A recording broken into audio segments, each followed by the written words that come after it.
This news update is brought to you by... So, I'm meeting Rico later. Gotta check in with the girls, but first, let me check my usage on the MyLime app. Now, what should I wear? Hashtag sexy. He's here.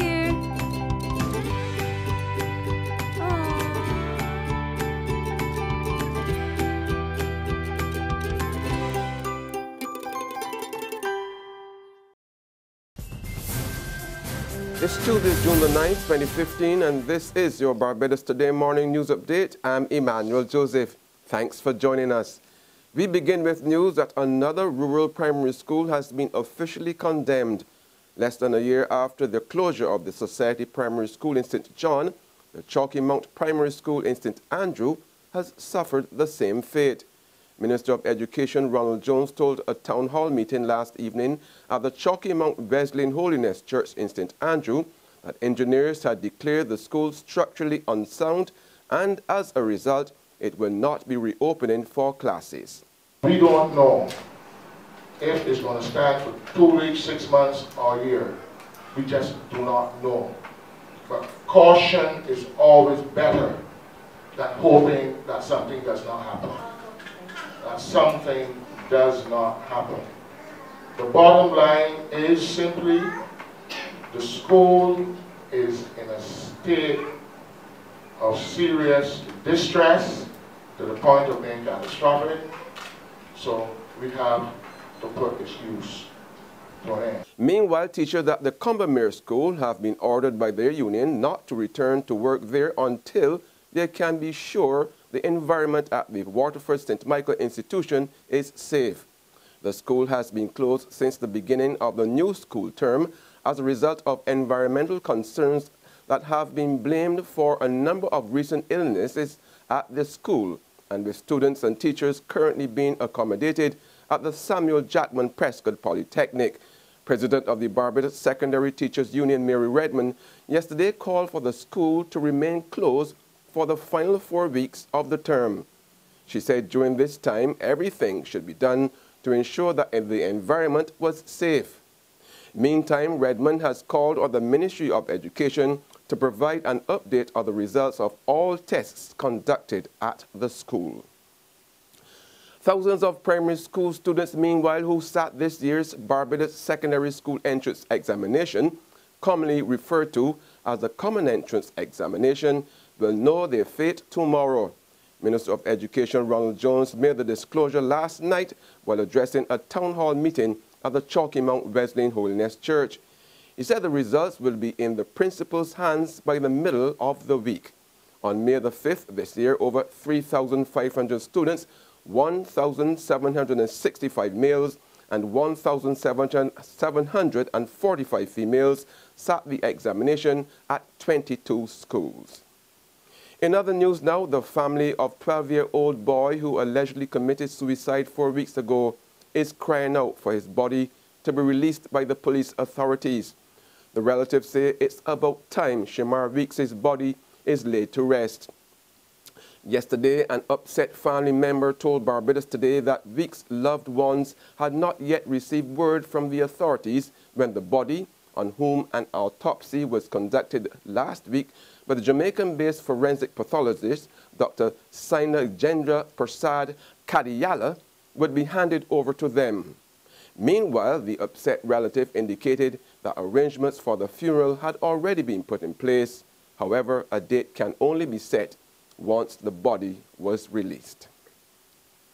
In sports now, a parole board is set to recommend that the disgraced athlete Oscar Pistorius, convicted in the killing of his girlfriend, be released from prison in August. 28-year-old Pistorius was sentenced in October to 5 years in prison for culpable homicide in the killing of Reva Stenkamp on Valentine's Day 2013. In South Africa, culpable homicide means a person was killed unintentionally but unlawfully. I believe, Christy, that it is just 1/6 of the sentence, just 10 months after with the section of 276 of Criminal Procedure Act allows the inmate to be considered for parole in terms of good behaviour, how he has acted in prison, etc. But indeed, he could be out of jail within 2 months. However, according to legal analyst Ulrich Rue, he would be placed under house arrest on the 21st of August if he is released. And if the Supreme Court of Appeals here in South Africa overturns Judge Masipa's decision, he could even be sent back to jail. There's regional and international news after this short break. Secure your future, be financially strong. Since 1983, we have been there for you. A smart range of products, great tax benefits. We're the solution to your hopes and your dreams. The Barbados Workers Union Cooperative Credit Union. The Barbados Workers Union Cooperative Credit Union. Humble beginnings to smart loans, smart savings.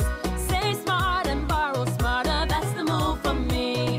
Stability, prosperity, we're the solution to your hopes and your dreams. The Barbados Workers Union Cooperative Credit Union. The Barbados Workers Union Cooperative Credit Union. Welcome back with news from the region now that LIAT will be receiving a monetary injection from the Antigua and Barbuda government by the end of this month. So says Minister with responsibility for civil aviation, Robin Yearwood, who sits on LIAT's board of directors. The injection comes in the wake of a call for each shareholder government to contribute a certain amount of money to help rescue the airline. Minister Yearwood did not specify the amount of money Antigua and Barbuda would be putting into LIAT this month, but he says it's part of the country's contribution to help keep the cash-strapped airline afloat, as it was decided at a recent meeting among shareholder governments that each should contribute a certain amount of money to aid the regional carrier. In addition, the shareholders are calling on the countries that benefit from the services of LIAT to assist in some way, either by acquiring equity in LIAT, lowering taxes, or other such arrangements. The cost of LIAT, the board has asked the management to cut the cost, the operating cost of LIAT. It's costing too much, and so LIAT is supposed to be looking at that to bring LIAT down where monies are not wasted, where they spend. LIAT is trying to get in experts for each department to do an audit of each department, what it actually needs. We're trying to get proper manuals in for the operation. As part of a franchise arrangement, LIAT will be implementing a new flight schedule. The aim is to maximize revenue by redesign of its scheduling. Government is confident that this redistribution of flights will provide better levels of service to LIAT's destinations by better catering to the varying demands of each territory. On the international scene, President Barack Obama says he'd convinced European leaders to maintain economic sanctions on Russia, even as U.S. officials concede that the measures have done little to curb aggression by separatists in eastern Ukraine. The extension of sanctions was a chief goal of the U.S. president at this week's G7 meeting in the Bavarian Alps, where leaders huddled in a castle high above Munich to discuss Russia, ISIS, and other pressing global issues. Obama said at a press conference at the conclusion of the summit that Russia's actions in Ukraine are hurting Russia and hurting the Russian people. As we've seen again in recent days, Russian forces continue to operate in eastern Ukraine, violating Ukraine's sovereignty and territorial integrity. This is now the second year in a row that the G7 has met without Russia, another example of Russia's isolation. And every member of the G7 continues to maintain sanctions on Russia for its aggression against Ukraine. Now, it's important to recognize the Russian economy has been seriously weakened. The ruble and foreign investment are down. Inflation is up. The Russian central bank has lost more than $150 billion in reserves. Russian banks and firms are virtually locked out of the international markets. Russian energy companies are struggling to import the services and technologies they need for complex energy projects. And finally, this story. It's the largest divorce bill the world has ever seen, $7 billion. The ex-wife of Russia's richest man, Vladimir Putin, wants half of his $15 billion fortune. More in the CNN report. We met Natalia Potanina at her opulent mansion on the outskirts of Moscow. For 30 years, this woman was married to Russia's richest man. Now she's demanding the biggest divorce settlement the world has ever seen. Half of an estimated $15 billion fortune. If you're successful, what are you going to do with that money? I